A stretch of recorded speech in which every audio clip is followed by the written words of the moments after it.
이제 저와 여러분들이 9장을 같이 이렇게 읽으면서 관찰을 하고 이 말씀 속에서 오늘 나에게 주시는 말씀을 좀 붙잡기를 원하는데, 이 9장은 오늘 그렇게 길지 않습니다. 그런데 여러분, 구약에 있는 사건이 신약에 와서 예수 그리스도를 통해 또 오늘 우리의 삶 가운데 이렇게 성취되는 그런 그러니까 구약에 있는 그 이야기가 그림자처럼 앞으로 성취될 복음 역사, 하나님 나라 역사에 그 예표적인 역할을 하는 사건들이 많아요.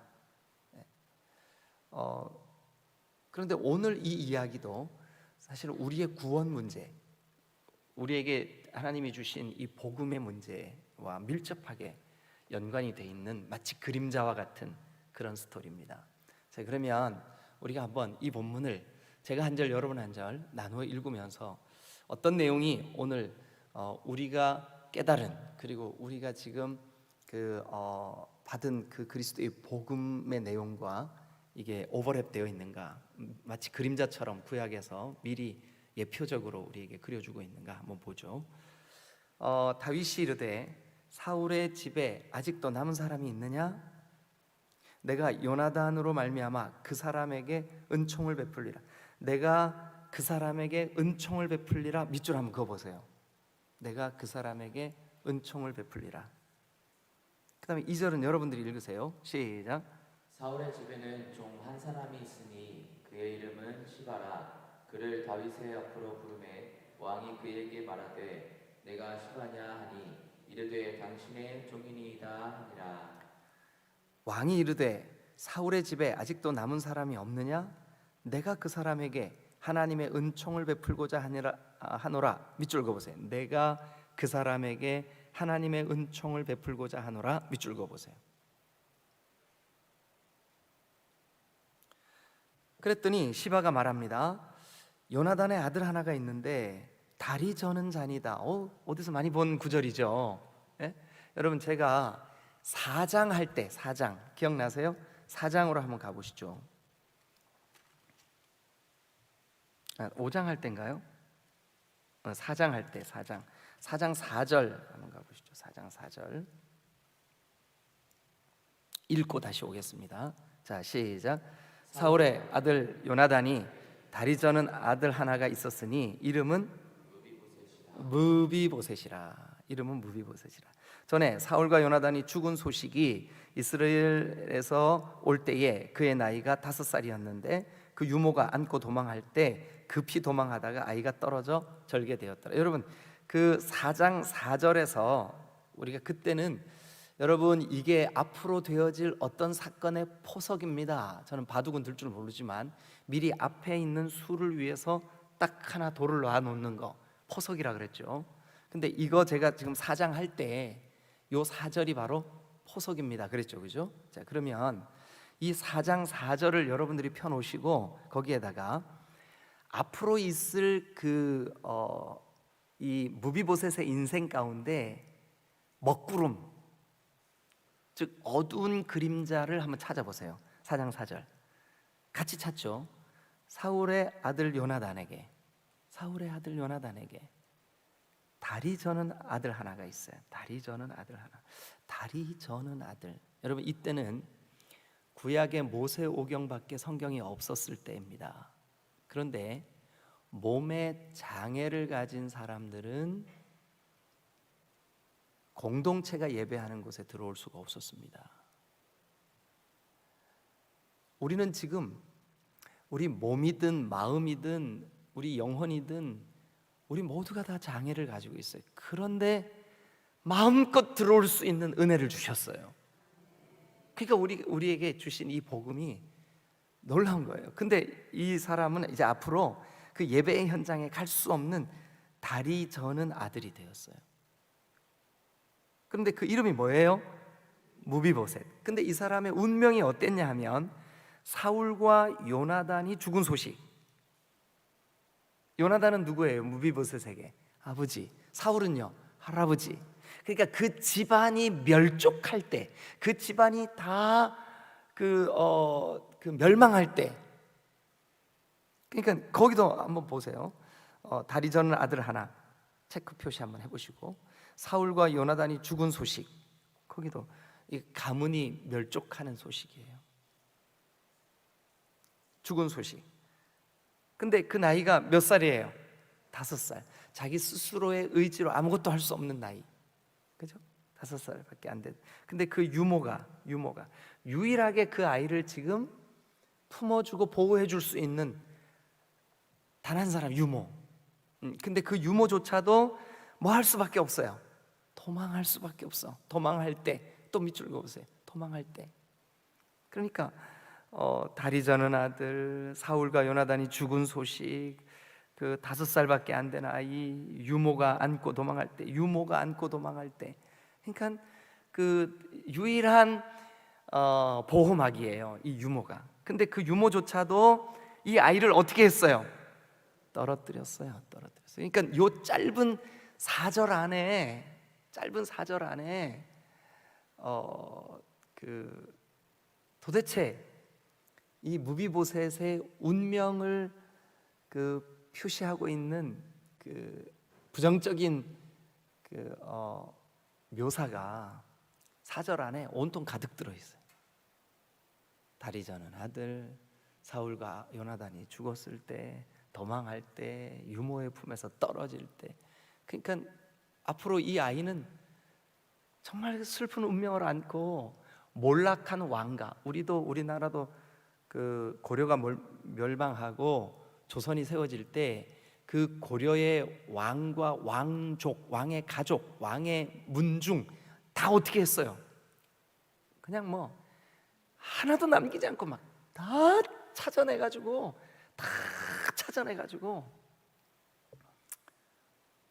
그때 다 죽였잖아요. 여러분 그때 다 계시지 않았어요?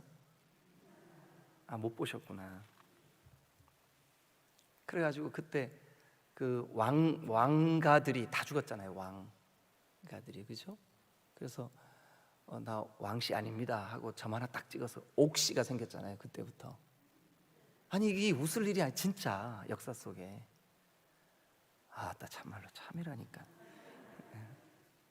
자, 그러면 이제 4장 4절에 앞으로 되어질 우리에게 중요한 어떤 사실을 알려줄 메시지에 대한 포석을 우리가 봤어요 지금. 근데 그 포석의 내용이 어때요? 그 4절 한 절밖에 없는데도 부정적인 이미지로 가득한, 그러니까 이 아이의 앞으로의 살아갈 운명이 얼마나 처절한 그런 삶을 살아야 되는지가 4장 4절에 포석으로 딱 나아졌어요. 그리고 이제 9절에 본격적으로 그 아이에 대한 스토리가 이제는 컸죠. 어른이 되었죠. 그죠? 네. 나오는데 우리가 4절까지 읽었는데 다윗이 그 사람을 찾고 있는 거예요. 없느냐? 어디 있느냐? 누구냐? 내가 은총을 베풀어야 되겠다. 자, 그래서 아까 1절에 그 사람에게 은총을 베풀리라, 3절에 그 사람에게 하나님의 은총을 베풀리라, 4절에 뭐라 그랬어요? 그가 어디 있느냐? 예. 그죠? 자, 여러분들이 한번 읽으시면서 밑줄 읽어보시고요. 그러니까 1절 아직도 남은 사람이 있느냐? 3절 아직도 남은 사람이 없느냐? 4절 그가 어디 있느냐? 그 세 개 밑줄 그어보시고 그 1절 그 사람에게 은총을 베풀리라, 3절 내가 그 사람에게 하나님의 은총을 베풀리라. 자, 계속해서 조금만 더 읽어보죠.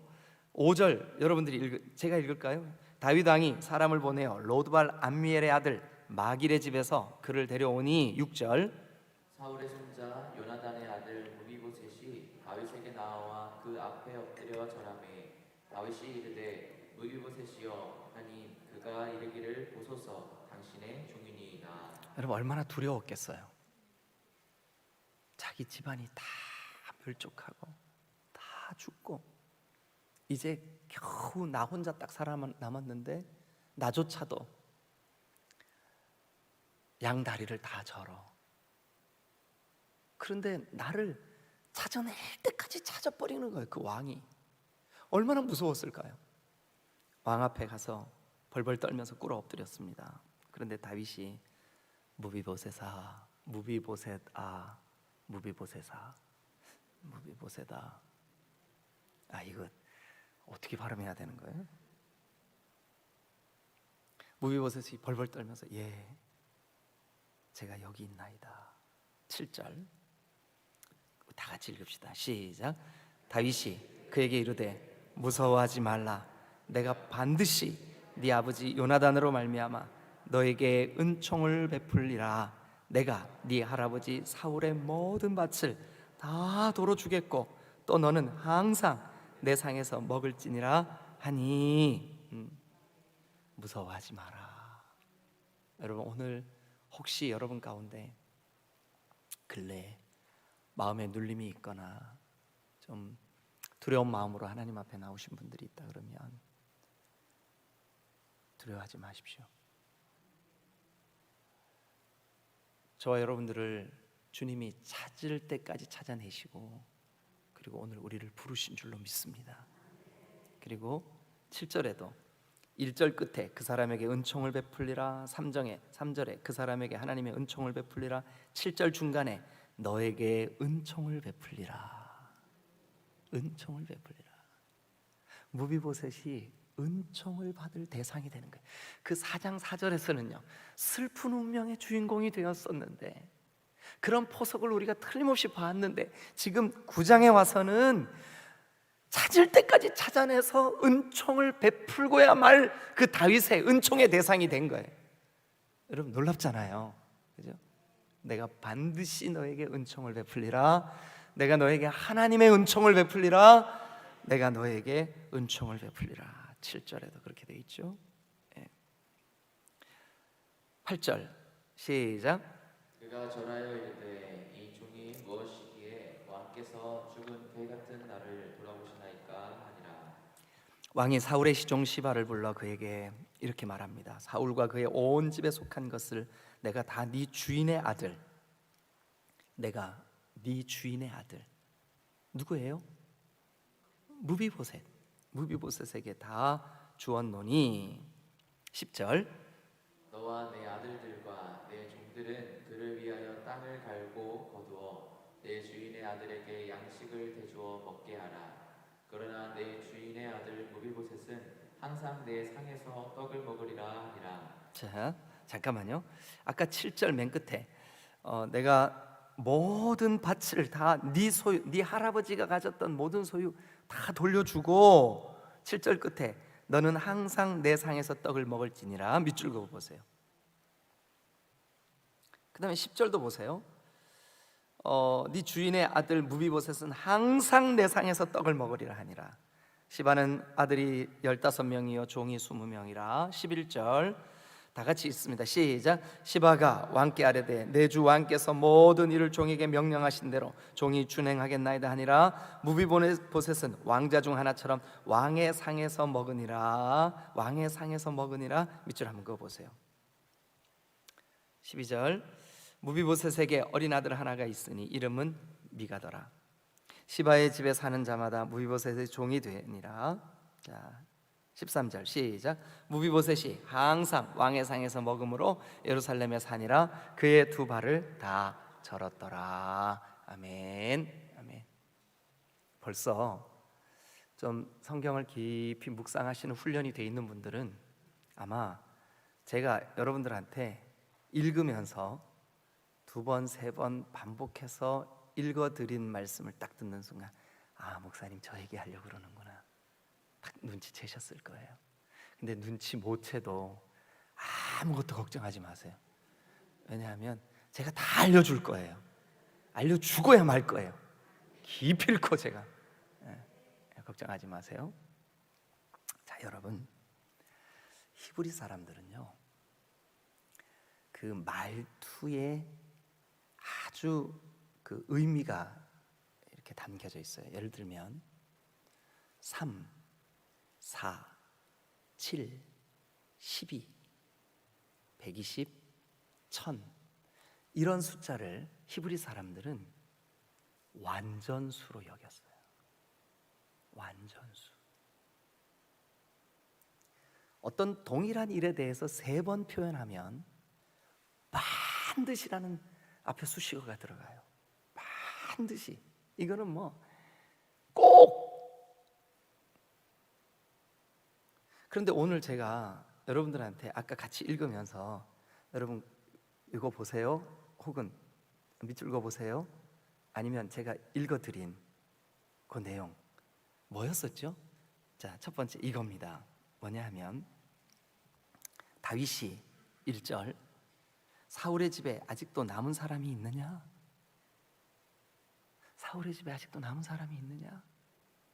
3절 왕이 이르되 사울의 집에 아직도 남은 사람이 없느냐? 없느냐? 4절 왕이 그에게 말합니다. 그가 어디 있느냐? 사울의 집에 남은 자가 있느냐? 사울의 집에 남은 자가 없느냐? 있다면 그가 어디 있느냐? 자, 여러분 우리 성경을 한 곳만 가서 보고 오죠. 누가복음 15장. 마태마가 누가복음 15장.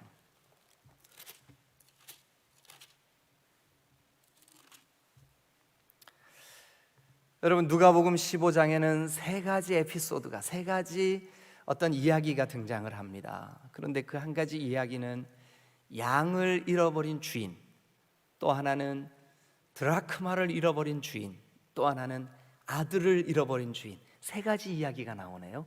아까 여러분 우리 사무엘하 9장에서도 그 사울과 요나단의 집에 남은 자가 있느냐? 그 자가 없느냐? 어디 있느냐? 세 번 묻죠. 그런데 여기 누가복음 15장에도 세 가지 에피소드가 나와요. 무슨 에피소드? 여러분 그 3절부터 보면 비유로 말씀하시는데 4절 어떤 사람이 양 100마리가 있어요. 그런데 한 마리를 잃어버렸어. 근데 어떻게 하려고 그러냐면 4절 보세요. 4절 15장 4절 읽어주세요. 시작. 너희 중에 어떤 사람이 양 100마리가 있는데 그 중에 하나를 잃으면 99마리를 들에 두고 그 잃은 것을 찾아내기까지 찾아다니지 아니하느냐. 언제까지 찾아다닌대요? 아니 크게 좀 한번 해봐 주세요. 뭐래요? 찾아내기까지. 찾아낼 때까지 찾는데, 찾아낼 때까지 찾는데. 두 번째 에피소드 어디에 있냐 하면 8절부터 있어요. 어떤 여자가 10드라크마가 있어요. 이 10드라크마가 뭐냐 하면 결혼을 위한 준비물 중에 10드라크마를 반드시 준비해야 됩니다. 근데 하나를 잃어버렸어. 결혼이 파기되게 되었습니다. 이 여자가 어떻게 할까요? 자, 8절 시작. 어떤 여자가 10드라크마가 있는데 하나를 잃으면 등불을 켜고 집을 쓸며 찾아내기까지 부지런히 찾지 아니하겠느냐. 언제까지 찾는데요? 찾아내기까지. 아니 더 크게 한번 해보세요. 언제까지 찾는데요? 찾아내기까지. 그러면 누가복음 15장의 이 에피소드들은 다 뭐를 의미하냐면 잃어버린 영혼, 내 영혼, 나를 찾으시는 아버지 하나님이 나를 찾아낼 때까지 찾고야 마시는 영혼 구원에 대한 메시지예요. 믿으시면 아멘. 그러면 이 신약에 있는 이 구원에 대한 메시지를 우리에게 구약에서 그림자처럼 예표로 미리 그려주는 소중한 이야기 중에 하나가 뭐냐면 바로 이 무비보셋 이야기라고요. 근데 이 무비보셋 이야기의 첫 번째 중요한 교훈과 주제, 우리에게 주시는 말씀, 여러분 복음은 예수님이 나를 구원하신 것은, 예수님이 나를 구원하시려고 작정하신 것은 찾아낼 때까지 찾으시는 주님의 마음인 줄로 믿습니다. 다윗이 무비보셋을 찾아낼 때 어떻게 했냐면 여러분 몇 번 그가 어디 있느냐, 그가 어디 없느냐, 그가 어디 있느냐. 왜 이 사무엘하 9장의 저자는 다윗이 이 무비보셋을 찾아내는 이야기를 1절 사울의 집에 아직도 남은 자가 있느냐, 3절 아직도 그 남은 사람이 없느냐, 4절 그가 어디 있느냐, 이 찾는 이야기, 찾는 적극적으로 이제 내가 은총을 베풀어 줄 그 이제 베푸는 사람을 시혜자라 그러잖아요. 시혜자. 받는 사람을 수혜받는 수혜자라 그러잖아요. 그러니까 시혜를 베풀기 위하여 수혜를 받는 사람을 찾을 때까지 내가 반드시 찾아내고만. 그래서 이것을 여러분 이 히브리 사람들의 문법 그 구조로 3번 반복하고, 이 히브리 원어로 보면 반복형으로 돼 있어요. 이게 근데 3번 반복하는 것은 뭐냐면 반드시 찾겠다는 시혜자의 결연한 의지인 줄로 믿습니다. 여러분, 지난 주일에 우리가 조동선 교수님에게 학시설 특강 들을 때 여러분들이 내가 이 교회 저 교회 다니다가 나 이 디딤돌교회 선택해야 되겠다 이랬대요? 아니면 나는 내가 그런 줄 알았는데 하나님 보실 때 하나님은 어떻게 하셨냐면 내 한 영혼 구원하시려고 찾을 때까지 찾아내셔서 여기 끌어다가 여기 앉혀놓으신 줄로 믿습니다. 이게 우리 침례교회가 믿고 있는 교회에 대한 신앙 고백이라고요. 여러분 중에 여러분들이 스스로 여러분들의 발로 여러분들이 결정해서 여기 오신 분, 나는 그렇게 왔어 라고 생각하실지 모르지만 하나님은 그러시지 않았다고요. 어떤 사연, 어떤 것들, 저도 마찬가지예요. 임성도 목사도 마찬가지예요. 저는 여러분들의 지체입니다. 여러분들과 우리가 식구예요. 그런데 저를 여기로 부르신 거, 제 아내와 제가 어떨 때 종종 그런 얘기해요. 우리가 왜 여기 와 있지? 우리가 왜 여기 와 있지? 여러분, 그런데 하나님의 그 거룩한 주권 안에 우연히 되어진 일은 아무것도 없어요. 주님이 찾아낼 때까지 기필코 찾아내신 줄로 믿으시기를 축원합니다. 이게 복음의 놀라운 진리예요. 하나님은 우리를 찾아내실 때까지, 하나님은 우리를 찾아내셔서 기필코 구원의 자리에 있게 하실 때까지 우리를 찾아내시는 분인 줄로 믿습니다. 다윗이 3번 반복해서 그 집에 남은 사람이 있느냐? 그 집에 남은 사람이 없느냐? 그 사람이 어디 있느냐? 이게 복음의 아주 중요한 한 국면입니다. 뭐냐 하면 주님이 우리를 찾을 때까지 찾아내시는 줄로 믿습니다. 그래서 은혜예요. 그래서 은혜. 정직하게 우리 개인을 놓고 보면 저도 죄투성이에요. 나 행한 것 죄뿐이니 주 예수께 비옵기는 죄뿐이에요. 그런데 하나님은 하나님의 은혜로, 우리가 아까 찬송 부를 때 여러분들 그냥 막 부르셨을지 모르지만 그 찬송의 가사를 한번 생각해 보세요. 하나님이 나를 찾을 때까지 찾아내셨구나. 그리고 오늘 여기 우리를 불러내셨구나. 뭐 하시려고요? 뭐 하시려고? 여러분, 찾을 때까지 그 찾아내신 그 주님이 우리에게 뭐를 하시려고 그러냐 하면, 자, 7절 다윗이 그에게 이렇게 말합니다. 무서워하지 마라.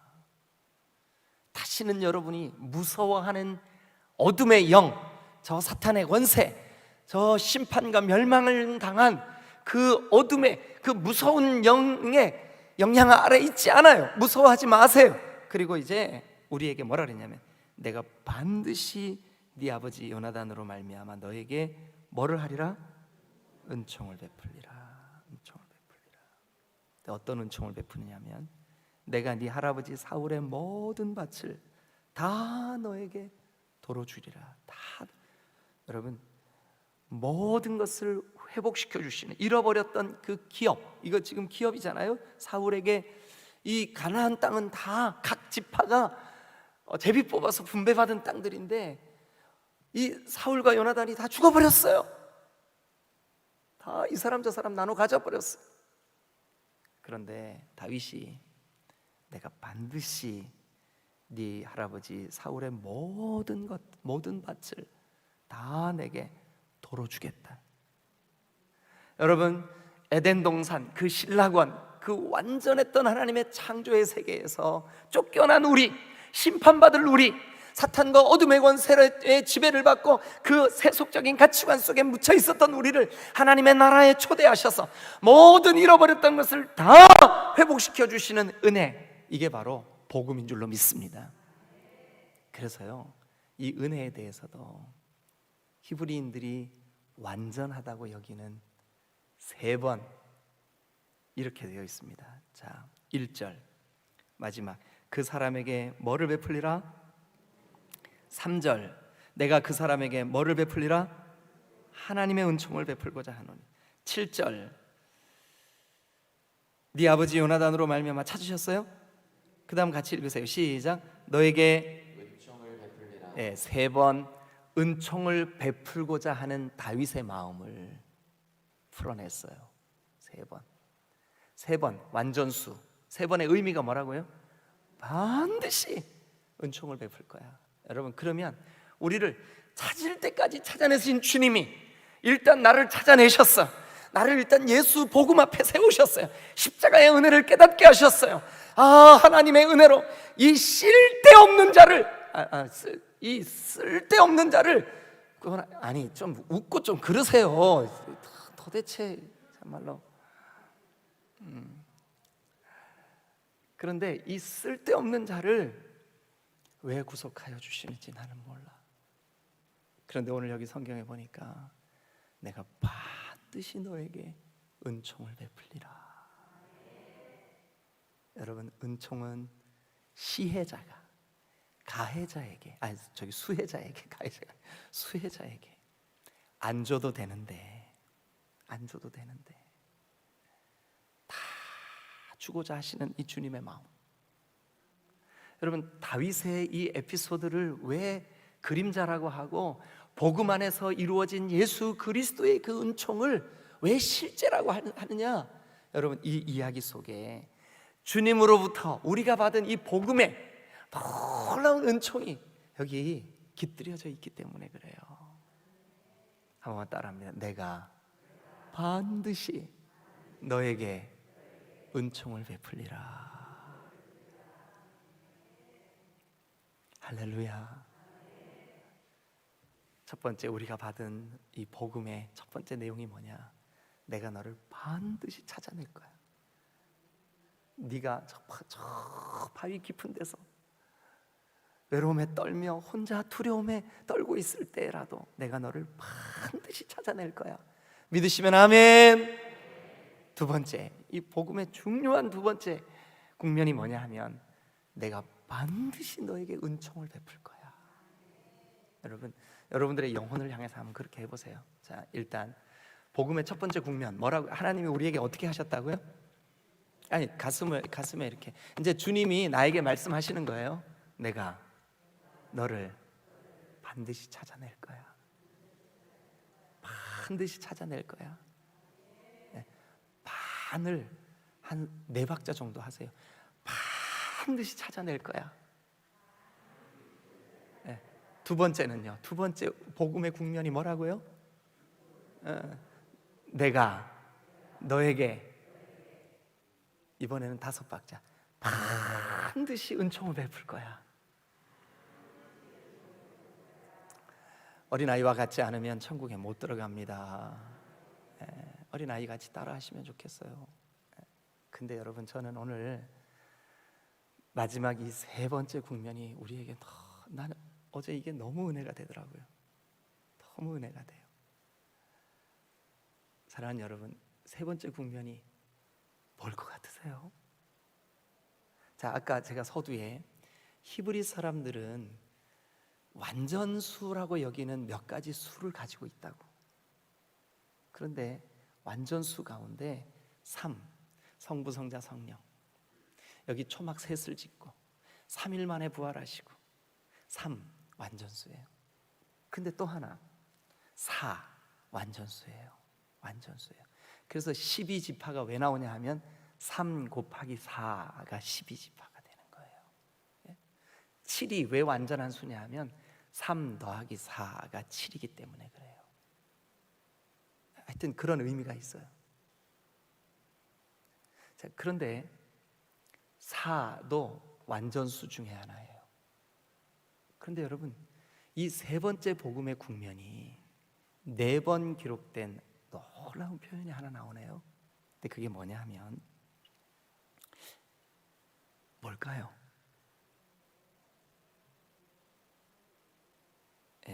맞았어요. 그거예요. 자, 어디를 보시냐 하면 7절. 너는 항상 내 상에서 떡을 먹으리라. 이게 우리나라 말로 하면 뭐냐 하면 밥을 먹으리라. 너 나랑 같이 밥 먹을 거야. 같이 밥 먹는 사람을 뭐라 그래요? 식구, 먹을 식, 입구. 같이 먹어. 밥 먹는 사람 식구라 그래, 식구. 여러분, 우리 집에 예를 드는 거예요. 제가 예를 드는 거예요. 우리 집에 부엌칼이 있어요. 제 아내가 그걸로 수박도 자르고 뭐 과일도 깎고. 근데 어느 날 제가 그걸로 뭐를 하고 있었어요. 참외를 깎고 있었어요.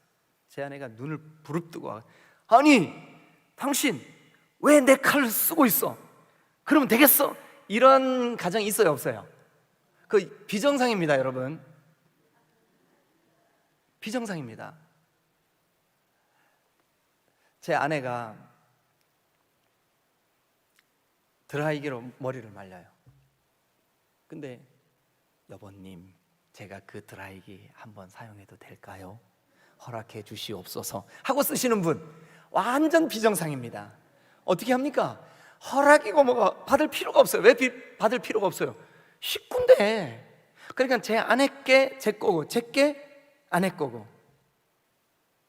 그죠? 네.